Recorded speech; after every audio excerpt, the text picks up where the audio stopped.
Najivuna hakika kuwa ninaye Yesu, imani yanambia hakika kuwa sijapotea. Kuitwa Mkatoliki ipo njia sahihi, ambapo Yesu Kristo aliweka misingi yake, tena alimkabidhi funguo Mtume Petro.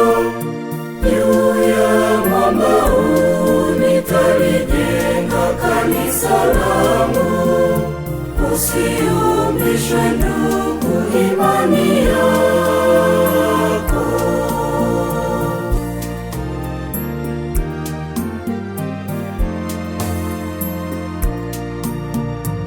Makanisa yanaongezeka kila kukicha, na wengine wanadiriki hata Mungu kumuigiza.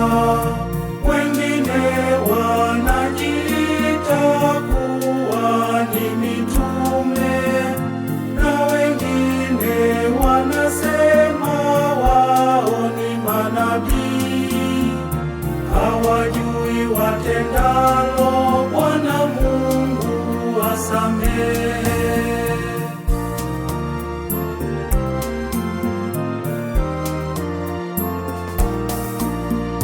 Najivuna hakika kuwa ninaye Yesu, imani yanambia hakika kuwa sijapotea.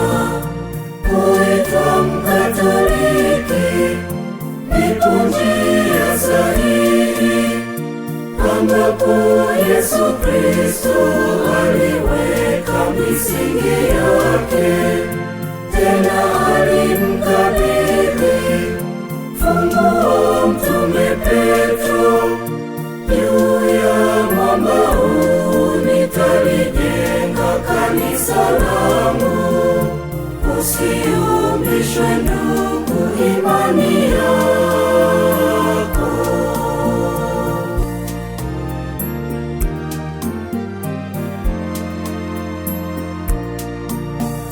Biblia wanatumia kuwapotosha watu wengi, bila hata kutafakari maandiko hayo ipasavyo. Wanasoma na kuyakariri hivyo hivyo yalivyo, matokeo yake kuvuruga imani ya wengine. Hawajui watendalo, Bwana Mungu asamehe.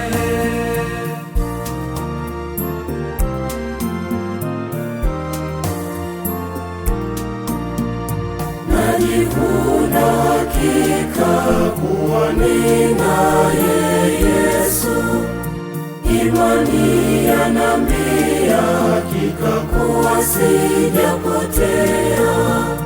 Kuitwa Mkatoliki ipo njia sahihi, ambapo Yesu Kristo aliweka misingi yake, tena alimkabidhi funguo Mtume Petro.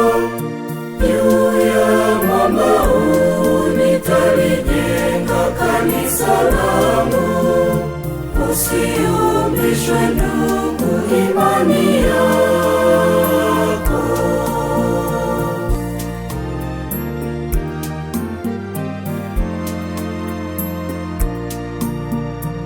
Waamini wa Katoliki, tulinde imani yetu, tusije tukadanganyika na dini za kupotosha. Hakuna uweza kupata sakramenti zote, bali katika kanisa hili takatifu la mitume.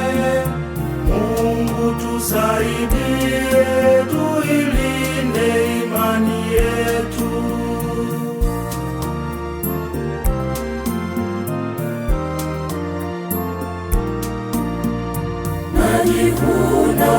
hakika kuwa ninaye Yesu.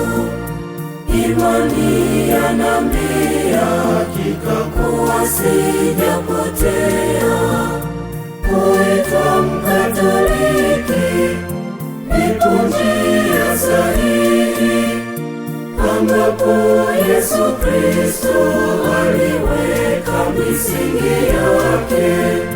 Tena alimkabidhi funguo Mtume Petro, juu ya mwamba huu nitalijenga kanisa langu, usio